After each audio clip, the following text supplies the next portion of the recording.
I love having conversations like this. I love being able to bounce up and down at my toes, get excited about it, and hopefully even a small portion of my energy and excitement for this will rub off on whoever's listening, and hopefully, open up an analytics pathway for somebody that may not have thought about it before.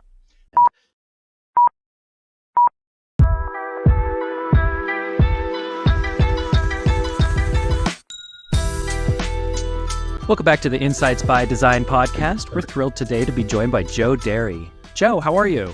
I'm doing great, thanks. Thanks for having me on. Thanks, Joe. Joe's the Vice President, Dean of the School of Technology at Western Governors University. And Joe, for those who haven't come across you yet, would you mind just giving a quick introduction? Sure, I'd be happy to. So my name is Joe Dery. I'm based in the Boston, Massachusetts area, so greetings from the East Coast. I've been at WGU as the VP and Dean of Data Analytics, Computer Science, and Software Engineering for 2 years this August at WGU. And before that, I spent about 11 years between EMC and Dell Technologies, leading decision science, data science, advanced analytics for sales, finance, and supply chain. Wonderful. Thank you. And one of the reasons we wanted to have you on is we saw this unique offering that WGU is coming out with. So beginning August 1st this year, 2024, the Masters of Data Analytics, which has existed, is now going to offer 3 new concentrations.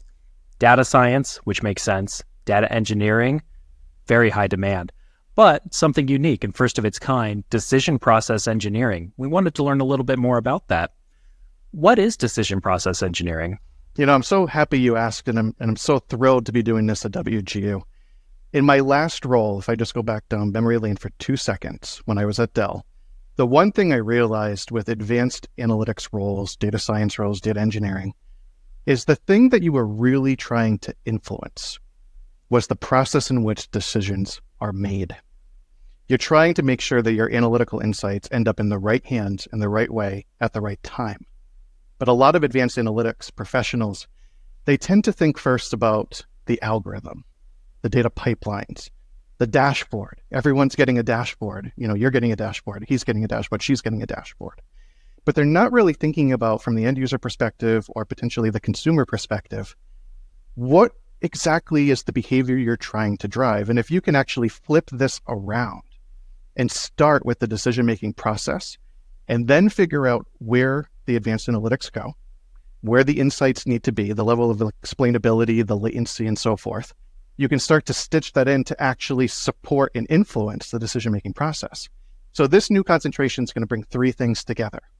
We're going to be looking at a product management perspective, so trying to understand how do you actually bring these solutions together, soup to nuts.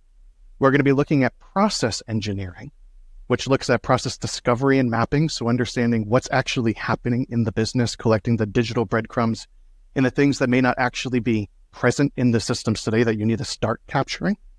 It's then going to mine that process to understand how the data is flowing through and then re-engineer it, because you want to start with an optimized business process.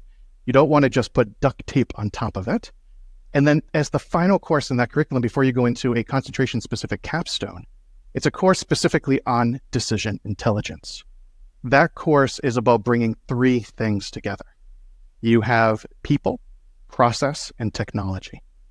So you're going to take that business process that you have, you're going to think about where the decision-making points are within it.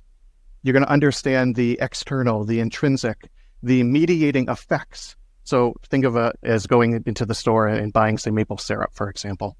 Why are you going to buy that? Do you want organic? Are you trying to get from Vermont, from Maine? Are you trying to get from Canada? Is it the shelf placement? So you're understanding all these things that are impacting decision-making. And then you're putting that back together and saying, how am I going to actually put this information in the right place at the right time to influence that outcome, which is hopefully using the recommendation that the data scientists, the advanced analytics professionals has created. And the reason why this is so important to me is, as a data scientist, when I was hands-on keyboard, when I was leading these teams, we would create fantastic algorithms. They were accurate. They were using the best-in-class algorithms at the time. But a lot of times they would sit on shelves. They would just collect dust. We'd be having these ROI conversations and needing to justify the reason why we didn't get there is that people didn't use what we built. And it's really because we were putting things out there in a way that the business either didn't know how to consume it, when to consume it, or it was just buried. It was buried in email. It was buried in Excel spreadsheets. It was buried in dashboards. So it ended up creating this thing called analytics paralysis. So this concentration, in a lot of ways, is part of my life work. It's how do we actually help companies and organizations to effect change with analytics, so to create change. That's the genesis of where this came from. I think it's a prescient move by WGU. In Michael and my consulting work, we get a lot of our lift and value from talking about analytics as a product and analytics program management. With the rise of AI in almost every system and changing the way that we work, what AI isn't changing is product management and understanding stakeholder needs and creating efficient workflows and driving that value. It's reducing a little more of that hands-on keyboard and increasing more of the face-to-face stakeholder management. And it sounds like WGU has seen that. You know, it's funny. I'm thinking about an example from when I used to interview folks in my last role for data scientist positions. And I would ask a question to data science candidates. How many models do you think you're going to build in a year with Dell? And they start doing all the mental math. They're looking up at the ceiling. They're thinking, okay, there's 360 something days in a year, this many weeks. I'm going to do 4 or 5 models a week. And then they come up with this large number. And I'd look at them and I'd say, now, how many of those do you think the business can actually consume? Like a successful year from my team would have been 1 or 2 algorithms that were fully deployed. That's it. So if you're only deploying that many algorithms, of course, there's calibrating, there's modeling for drift and so forth. But most of the project is not actually about the algorithm or the model. It's about getting the business or the consumers to actually do what you're hoping they're going to do. And to me, that was showing a disconnect between traditional higher ed in the analytics domain, which is so focused on model building specifically and data engineering specifically, that you kind of forget that larger decision ecosystem that's there. And that interview question was really eye-opening for me. After your successful career as a tech executive, why transition to higher ed? To create an army of Joes. You know, in a lot of ways, there's 2 things that drove my passion, and it's one of the reasons why I spent time when I was younger getting a PhD too. I love to teach. I love to see the light bulb go off for folks, and I love to help folks really get to that finish line to accomplish that next goal in their career. And throughout my time at EMC and Dell, I also adjuncted as well. I taught grad customer data analysis and quantitative methods courses, and I fell in love with that. In fact, even in the corporate ecosystem, educating people on how data and analytics could actually change the way they work, change the outcomes of the business, was so exciting. And there was a point of time when even at Dell, I was referred to as Professor Joe, which was good and bad for my brand, but we can talk about that at a different time. But folks knew that when I came into the room, they were going to learn about something new and learn about how we could take the business to a new place. So when WGU came calling and offered me the opportunity to work with an amazing team of folks to really just do so much good and to rethink analytics education at the same time at a massive scale, because WGU, if you're not familiar with it, is massive. There's over 175,000 employees across the university today. And within the School of Technology, over 50,000 students. So that impact WGU's mission and the ability to start thinking about decision intelligence and training this whole generation of analytics professionals to think about effecting change, it was a no-brainer coming here. One complaint that we often hear about higher education, especially in tech programs in general, is that they quickly become outdated, or that the curriculum isn't really applicable to the workplace. As you noted, that the curriculum may be focused on building models, but deploying them to production is a whole other skill set that you may not be learning in higher education. How do you, as the dean of the School of Technology, keep the curriculum relevant and valuable for both students and employers? So within my sphere of influence, so again, I have the data analytics, computer science, and software engineering domains. My goal is to do a couple of things. One, I want to start by creating a foundation that honestly is not changing that rapidly. Part of that is algorithmic thinking. It's exposing folks to programming languages for the first time. And to be quite honest, I don't really care which one. I just want folks to understand this is how you think about programming something. And by the way, depending on which company you're going to end up working or depending on a project, you may jump between multiple languages as well. So you have to understand, how do you start to translate between these? How do you use Dr. Google to be able to plug in the gaps? When I started thinking about the code that I wrote when I was a hands-on keyboard data scientist, I was borrowing from things that I found online, whether it was Stack Overflow, some things I found on Git, whatever it was. There was not a lot of it that was truly 100% novel. So we want to teach people how to fish, how to think through it. We want to build the mathematical foundations, right? And then we want to start to help folks think through how to influence the business and how to bring this together in a life that is going to really be able to show that ROI. So you need to go back and be able to justify what you're doing. And if we create that foundation, there's not a lot there that's going to significantly shift as you have new technologies that are coming out, like GPT, for example. Then you start getting into the things that are always changing. So right now you have ChatGPT, you have large language models, you have Gen AI. Well, if I go back to the early 2000s, it was random forest at that time. Neural networks at one point, it was the profit algorithm for Facebook. There's always some shiny thing. And the big question becomes, well, what do you do with it? When it came back to random forest, well, that was a little bit of a black box. You were able to get some variables that were important within it, but you were able to really break it down into partial dependence and other things. With the neural networks, even more of a black box. So guess what a lot of companies did? They reverted back to decision trees. They reverted back to regressions because they were explainable. And what I want to educate students on is, okay, well, if explainability becomes a requirement in that process, maybe you start by using an algorithm that's very explainable. And then eventually when accuracy and precision becomes really important, you've already built that trust, you've earned that trust, you can start to move forward. So we set a foundation in our programs. We bring in some of the leading edge things. So for example, we touch on computer vision, we'll touch on prompt. But again, it is not a be all end all. We want to make sure folks have the right foundation. We want to make sure that once they leave WGU, that they're going to be able to find whatever that newest thing is and figure out where it fits back in the system and how to assess it and how to use it effectively. And we're also exploring with our partner, WGU Academy. So it's one of our sister organizations under the WGU umbrella, how to bring certificates to life, these micro-credentials, to create that lifelong learning. If you want to come back and get something a little bit more formal than just being able to go on to a MOOC or learning about something on YouTube or somewhere else, for example. Yeah, a lot of universities and colleges have started to take a serious look at those micro-credentials, whether it's badges or other sorts of things, all the way up to entire degrees like WGU is doing. But there can be deeper issues in higher ed.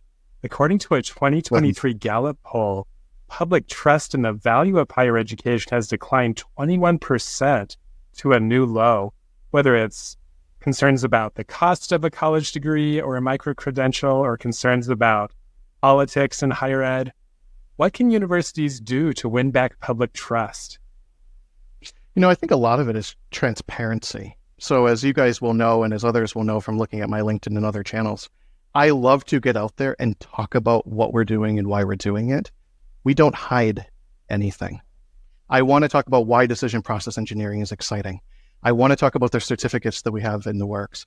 And oh, by the way, when I talk to prospective students, if I'm not convinced that they have the right intentionality for why they're trying to do what they're doing, I'll guide them somewhere else.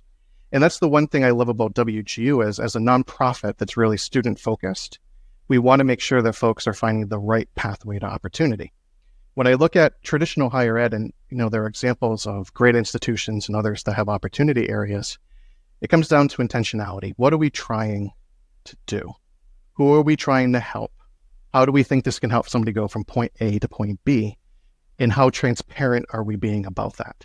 So my plea out to higher ed as a whole is transparency. It's trying to understand the intentionality and the journey that students are on in a personalized way, right? And there's so much data that's out there. Maybe you may think it's easy to get the personalized, but you want to make sure that as you're trying to find good efficiencies to keep costs down, that you're not losing personalization. And to be honest with students, if they're coming in and they don't quite understand where they want to go, find a different trailhead, find a different pathway for them, help them to explore. In our computer science program, for example, right now, if you don't have a pre-calculus background, we have a pathway to help you learn pre-calculus in our academy, our sister organization. You get to try online education. You get to dust off those pre-calculus skills or learn them for the first time. And you may realize in that process, online education isn't for me, or maybe I don't actually need a diploma. Maybe there's something else. Like we want to be able to provide that testing ground. So transparency, intentionality, and mirroring, again, the student journey versus what the university believes that journey should be. Transparency, even if the data is a little bit painful, like the cost of a degree rising or attrition rates or employment after graduation, should programs be transparent about their painful data points as well? Well, this goes into effective data storytelling at the end of the day, and I had to do this in my last roles too. Every data point tells a story. Whether or not that story is positive or negative may change on who's listening to that story, who's delivering that story. But I think students have to understand, what are they getting themselves into? What's the likelihood of success? And do I feel that I can get over that 50% mark to have better than a coin flip's odds of being able to be successful? So yes, I do think those statistics need to be out there because we need to be realistic. Students that are coming into some universities thinking this is going to be a slam dunk, this is easy. I occasionally will talk to a student that says to me, Joe, I'm going to do this in less than 6 months. And I immediately look at them and I say, how much time are you going to be committing to this? Do you understand what that actually means? We need to be transparent. We need to help them to understand that, if you're going into a master's in data analytics and data science, you chose something really hard, but the return on that investment is certainly worth it for most people. And that's a consideration that a lot of folks are trying to determine whether or not they should do a certificate or a boot camp or a full degree program. In your opinion, what are some of the considerations that prospective students in any of the programs should think about when they're trying to decide? To me, it really comes down to what's going to make you competitive in the marketplace. So if you're looking at your resume and you step back for a second and you put on a recruiter or an HR person's hat, and you ask yourself, okay, I have 1,000 resumes. Like when I used to get data science applications at Dell, there were thousands of applicants that would come in. What's going to make your resume stand out? What's going to make you different? And if you don't have a background, for example, say you're applying to a data scientist role and you don't have a background in data analytics, you don't have that professional experience, a degree may help you to really make that case a little bit easier. If you do have some experience and you're just trying to show that data ops, for example, and you want to try to bring that productionalization aspect to life, a certificate may be good for that. So what is needed to make yourself competitive? I also look for soft skills too. For example, I was a bartender when I got my first job. I actually put that on my resume. I talked about being a bartender because it showed that I could talk to people. It showed that I wasn't going to be this data scientist that was just sitting in the corner and coding the night away, but that I could actually sit with the business. And when I talk to some students, they're nervous to also put some of those other things outside of degrees and certificates, those life experiences on their resume.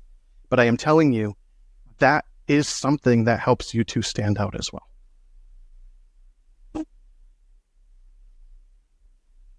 So you have a unique strategy for learning to convey value as a technical professional, data storytelling, as you called it. But you do more than that. You also do improv. What was your improv experience and what it taught you about communicating technical concepts? This goes back to one of my first presentations to a senior executive when I was a hands-on keyboard data scientist. I went into a presentation where I had SAS output all over the slides. I was so excited because it was accurate. It was everything from a traditional grad school perspective that you'd be like, this is an A. I am rocking it right now. I get into the presentation, it bombed. And it bombed because the person I was presenting to did not really care about those intrinsic details, right? They had questions about, what does this mean for the business? How are folks going to adapt this? Where are you going to go with questions? What about this random scenario, right? I had a deer in the headlights look. And I've seen that a lot over the years with advanced analytics professionals that are very proficient in the technical. But as soon as you get into this agile situation where you have these curveballs coming at you, you revert back to the data because that's the safe place. But a lot of times your audience, they hired you into this position because they knew you have the skills. They trust you on that. They don't necessarily need to see under the covers. They just want to know what it means. What do you need from them? What do you need them to do? So I had a marketing professor that recommended improv to me. So I embraced it. I went to Improv Boston in Cambridge, Massachusetts, and I took a 13-week Improv 101 course. And that to me was absolutely game-changing for my career because it embraced agility, a philosophy of yes and. So I would take whatever the sales executive or finance executive was saying and I'd build off of it so they weren't being shut down. And it allowed me to go into a meeting not overly scripting. I went into meetings to have a conversation. So when I talk about data storytelling now, when I go into these big presentations, whether it's in the corporate world or academic, I don't prepare scripts. I don't overly rely on the data. I talk to whoever my audience is. I figure out what they care about, what it means for them, and I empathize. Improv helped me with that. And it's something I've significantly emphasized to students, to colleagues, the folks that have worked with me over the years. My wife has taken improv as well. She was a hands-on keyboard data scientist at the time. Makes for very funny dinner conversations, to say the least. But it's trying to do something that puts yourself out there to realize that even the most accurate models are not often enough. Stony Brook University famously has the Alda Center for Communicating Science, which teaches many of those same principles. Scientists, our colleagues in other divisions of our companies often have very similar challenges of communicating technical information outside of technical audiences. And so Alda developed this center where we would teach them acting and improvisation skills, hitting on a lot of those exact things that you suggested, Joe, things like empathy, understanding your audience, knowing that not everything has to be scripted. Maybe we need something like that for data analytics. We could have the Joe Dery Center for communicating data. If I could get every analytics student in the country to take some form of improv, I could retire at that point. The impact that would have on the industry, the impact that would have on businesses and people and consumers and all of us. Just think about that for a second. You'd have the data, you'd have the accuracy, and you'd actually be able to drive the change, which is honestly the part that's very often missing, which is unfortunately resulting in some of these mass analytics layoffs that unfortunately hit the news every now and then. Those are examples of where the ROI potentially wasn't there. Or it was, but the story just wasn't told. So that is one of the big things I want to focus on, which is why within all the programs that I support at WGU, you will see a storytelling influence. And I'm not just talking about this random chapter in a book. We embrace it, we prioritize it, and we want to make sure the students coming out can actually tell those stories. And you're an excellent storyteller. You're a regular conference presenter. You're an article author. And more recently, I've seen more social media video content from you. Which medium do you find the most natural and which is the most challenging for you? I love having conversations like this. I love being able to bounce up and down at my toes, get excited about it, and hopefully even a small portion of my energy and excitement for this will rub off on whoever's listening, and hopefully open up an analytics pathway for somebody that may not have thought about it before, or somebody who may have been my gut feeling, I'm going to rely on a little bit more than what this data can do. Maybe we can open their eyes. When I'm writing, I find that the perfectionist in me starts to come out, and I will go through many, many iterations. If I'm writing a blog post, I will probably have 2 or 3 dozens because I am a perfectionist. I have, OCD. I was going to say CDAO because it belongs in alphabetical order.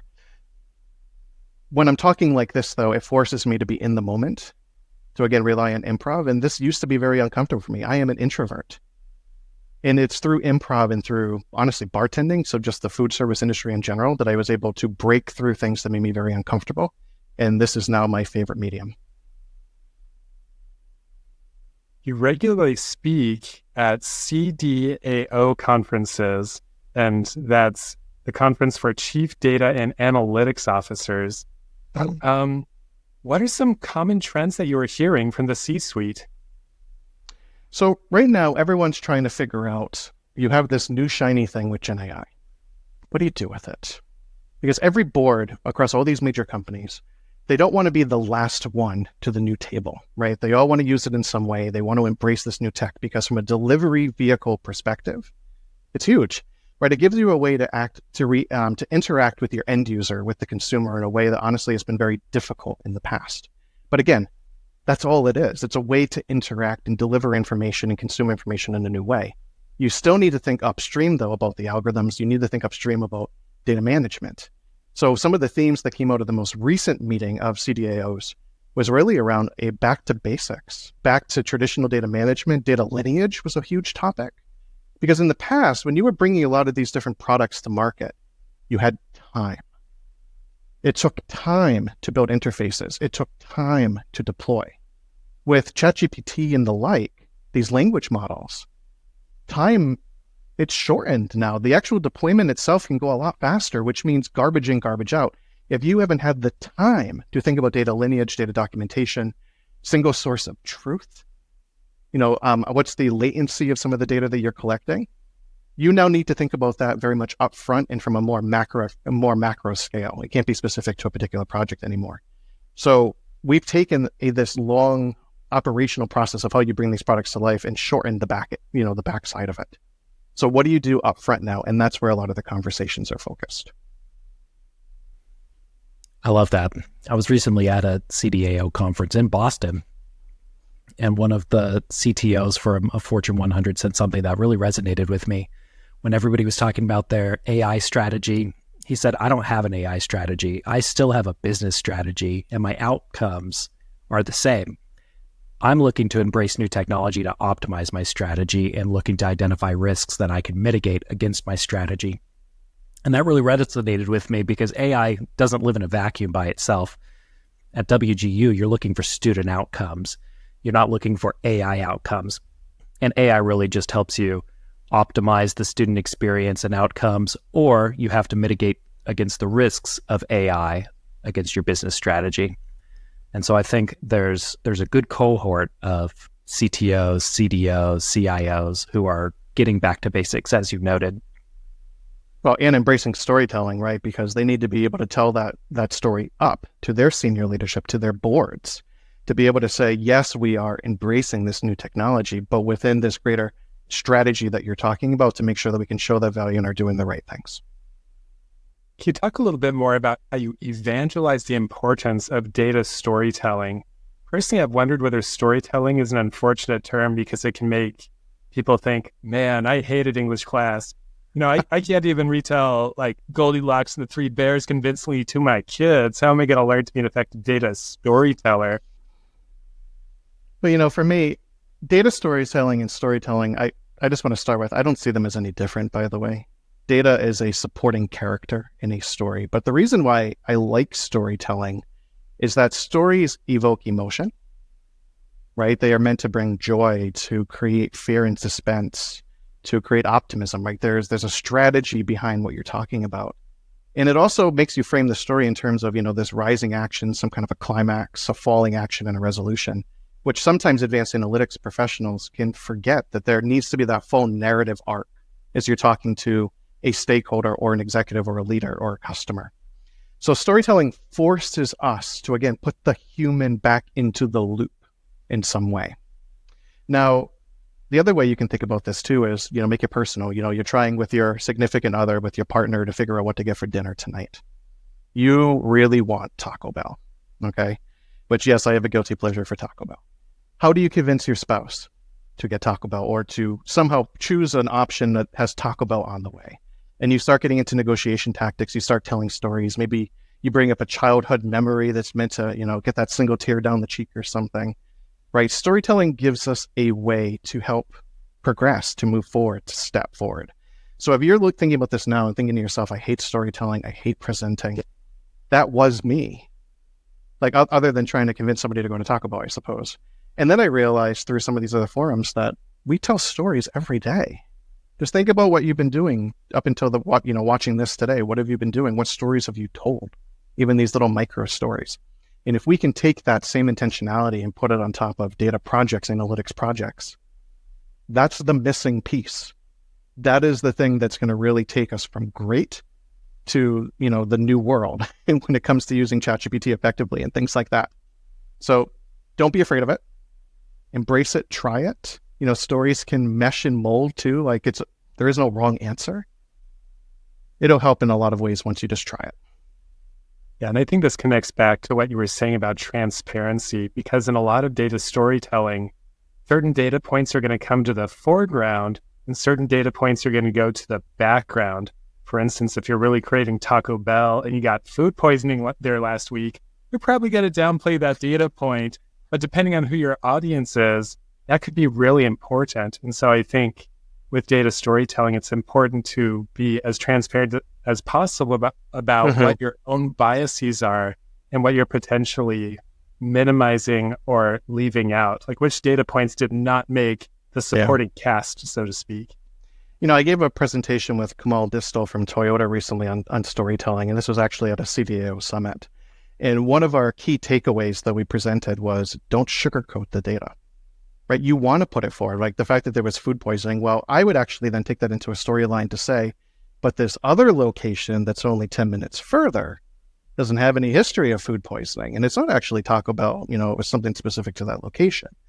So you can use data, but again, get it into the storyline, don't sugarcoat it, and empathize. The one place that folks usually mess up when they're putting tough data points forward is they don't empathize. They blame. Don't blame. Talk about what it means and what you're going to do about it. Like as a leader in the space, you just expect that you're going to see data that doesn't always go the way that you want it to. What I want to understand is, was that expected or not? And what does it mean? Like, what do we learn from it? And if you can stitch that back into the narrative, you're good. In fact, if I had teams that were coming to me with only rosy pictures every single day, they are doing something wrong. That to me was a giant red flag. So think about that. If you're an analytics professional or a manager in the space trying to be a senior leader and working your way up, there is an expectation from the senior leadership that there will be data points that are not that rosy. And if they don't see those, they're going to start to assume that you may be hiding something. Because guess what?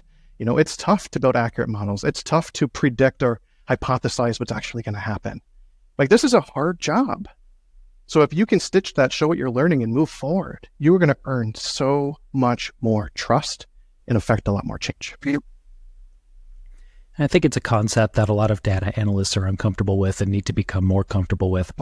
Cassie Kozakov, the former chief decision scientist for Google, is famously said that analysts should never editorialize the data. They should only present things as they are, and then it's the business's job to make interpretations. A lot of analysts took that to think that, let me just create a dashboard and provide that to the business and they will figure it out. And then we see lots of dashboards, as you noted, that sit on the shelf. We see analysts being laid off because they can't convey their value. So they need to have that balance of what is the data saying accurately, truthfully, and how do I present that in the best way, most effective way to the business users to drive business impact. And you can give them a flashlight in the dark, right? You don't have to just put it out there. You can, give mechanisms to say, well, this is really interesting, or this wasn't what we expected after talking to 100 people in the business, and bring attention in that way. So while it may be the business that has to make that final decision, an advanced analytics professional can guide, showcase, put a spotlight on certain things. Again, not hiding, but talking about as a scientist, what surprised you? I love when a hypothesis goes sideways. I like that because it gives us an opportunity to realize that we didn't know something as well as we thought it knew. We knew it. Now, granted, you need to be able to show what are you going to do and what are you going to do quickly to get things back on track, right? And especially if there's a human impact to that, you don't want that to happen. But again, when you go in with a business assumption, and most data scientists are going in with a hypothesis that comes off of the business, when it goes sideways, that means that something has changed. Some belief that the business has isn't actually what's really happening. That can be the most impactful thing that ever happens. I used to have students at one point when I was teaching before WGU that I would give an assignment and I would give a clustering assignment, but there was no clusters in the answer. That was the most powerful assignment, but it drove students nuts because they run all the algorithms and they think, oh, I did something wrong. They come to office hours all freaked out. And my answer was right about it. Like, you thought these customer segments, for example, existed for a reason. If you now have that data and you can show that they are not actually different, that can change an entire business strategy. A no result can change business strategies. So don't shy away from this, embrace it, and try to look at the macro picture of what it means. I love that. It's such good advice. And I think that it's really going to help data analysts who choose to either go through WGU certificates or through full curriculums, because WGU is thinking ahead to those outcomes. Now, Joe, this has been a fantastic conversation. We really appreciate your time today.